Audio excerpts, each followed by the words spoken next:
Hello and welcome back.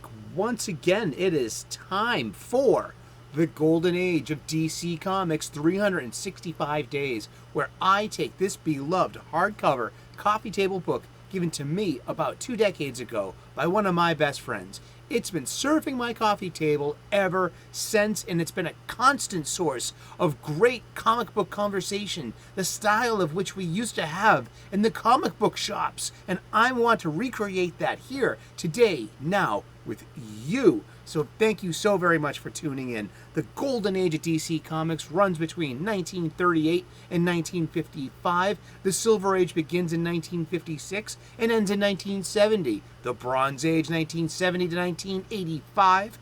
And the Copper Age begins in 1985. This is a 2004 Abrams publication. It is curated and written by Chip Kidd, Les Daniels, and Geoff Spear.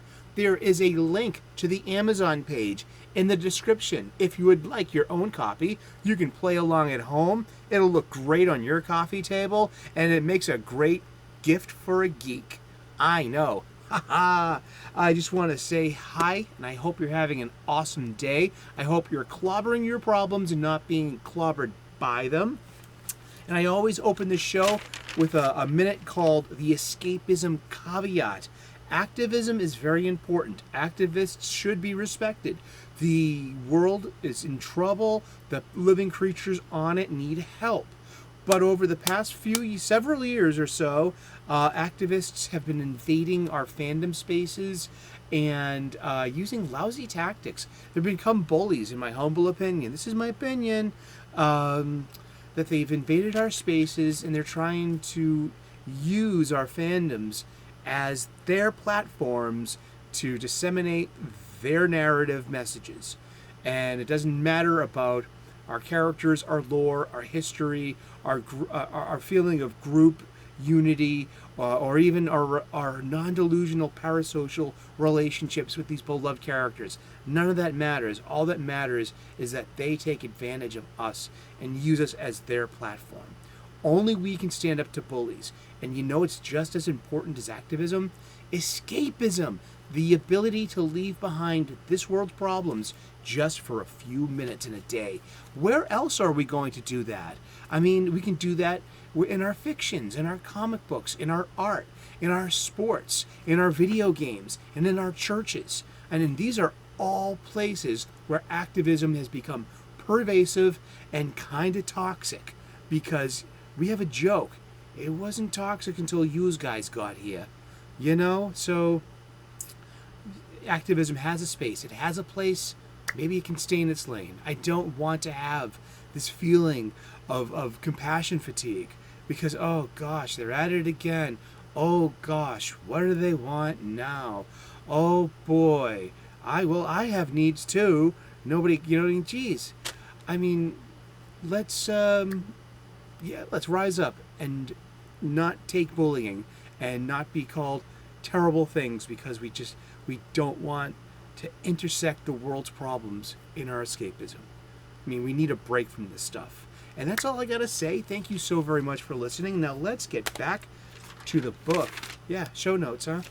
I use show notes. I do. This is a very, well-intended, couple of minutes talking about comic books. It really is. It takes reading and looking up wiki pages. Today is August the 3rd.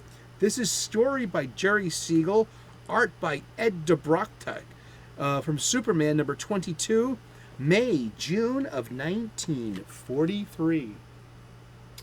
Yes, indeed. Letter blocks, just like we used to have as small children. I had them, did you? Were you encouraged to spell things out too? And, yeah, and you have them like as fridge magnets too, just little items of childhood. Now that it's all over, we can look back at it calmly, but in those tense, bewildering days when the English amazement, no laugh, you! That's the narrative caption. Now let's read the blurb. That gap-toothed goon, the prankster, billed as, quote, the most dangerous of all the practical jokers, unquote, is up to his old tricks again. His current stunt is symbolized by the big blocks depicted on this splash page. The prankster has copyrighted the alphabet and is collecting royalties from everyone who writes the English language. Several other tongues would also be taxable, of course. What Superman should have realized sooner is that some material is in the public domain. The villain's inspiration was getting a Confederate to impersonate the copyright registrar. Satirical touches suggest that the writer was beginning to question the merit of the law.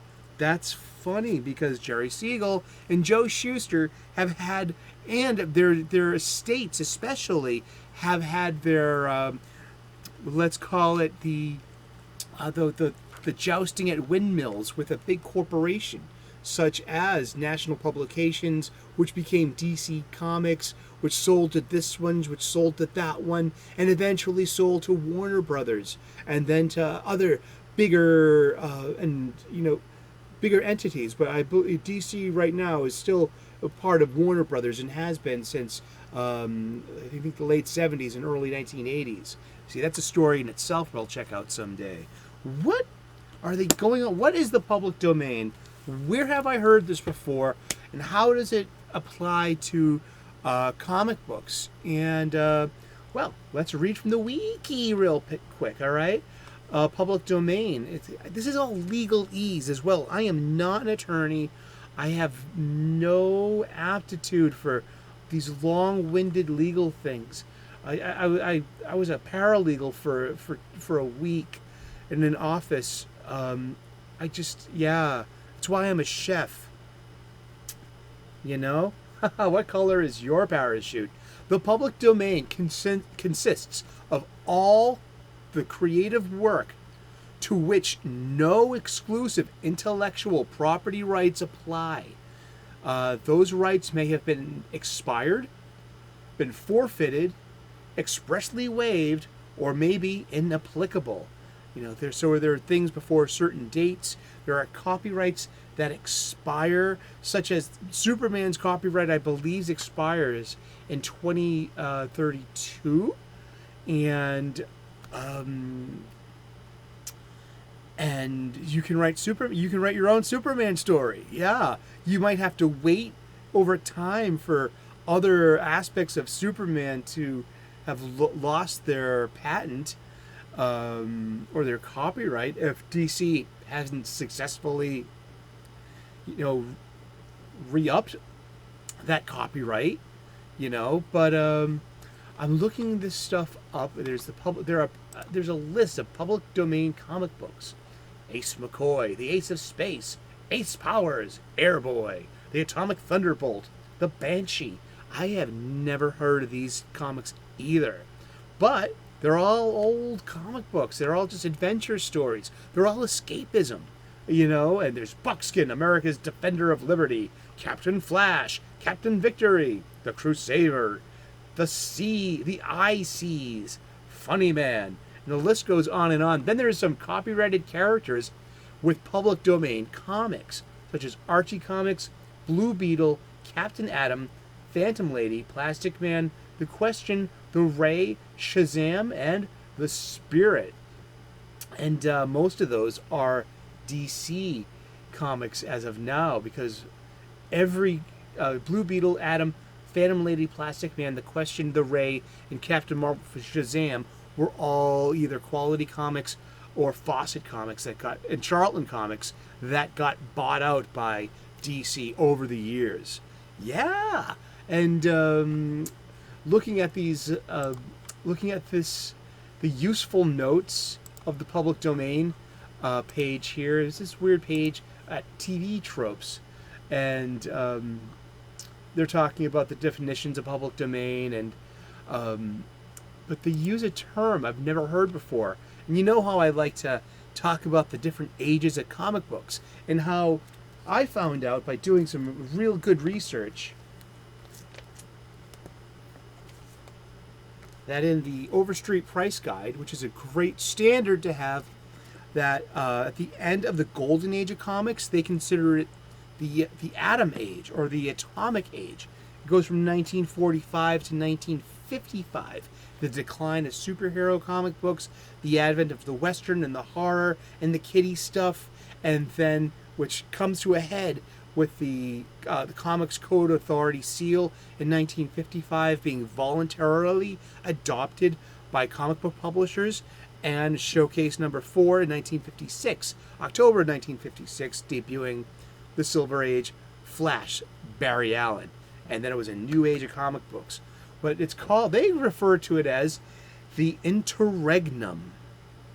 I have never heard this term before. But they go on to say here, the time between the Golden Age and the Silver Age, superheroes were at their lowest ebb here at the end of World War II. Meant that people were tired of hearing about individuals fighting to save the world. And within other genres of comic books took over. Horror, crime, funny animals, and so on. By the end, only a few comics were still going. Superhero comics were still going. Batman, Superman, Superboy, Wonder Woman, chief among them. Plastic Man was the last non-DC superhero before being bought out. And there were failed attempts and revivals such as Atlas Comics, Captain America. Atlas Comics becomes Marvel Comics. Atlas to Timely, they went Timely to Atlas to Marvel. I believe that's how it goes. And but they call what is known as popularly as the Atomic Age, they call it the interregnum. I've never heard that before. This is why I love doing this show. I find out so much about the history of comics by doing a show about the history of comics. Whoa, turkey's done.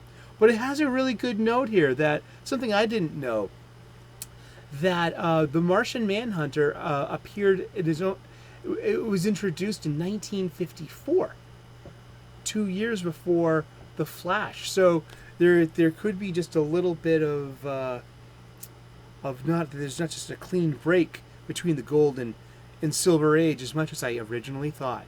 There just might be a little bit of gray area transition, such as in the rest of the ages. I love learning more and more about comic books. And we've been talking about the golden age of DC comic books, and we're going to talk about comic books every day for the rest of the year. So tune in tomorrow, 3 p.m. U.S. Eastern, and we'll find out who we're talking about when we turn the page tomorrow. Please like and subscribe. I would love to earn your subscription. Put on the notifications, ring that bell. We make daily content here. We talk about comic books, cooking, gratitude, spirituality. If there are planets in the pre-dawn clear skies, I will point them out. If there are bunnies munching on the lawn having breakfast, we will have nature shorts. That's what you can expect here at Eric O'Sullivan, Reverend Sully's station. Thank you so very much for tuning in. God bless. Namaste. Good luck. And we will see you again tomorrow in those funny pages. Ciao. Bye-bye.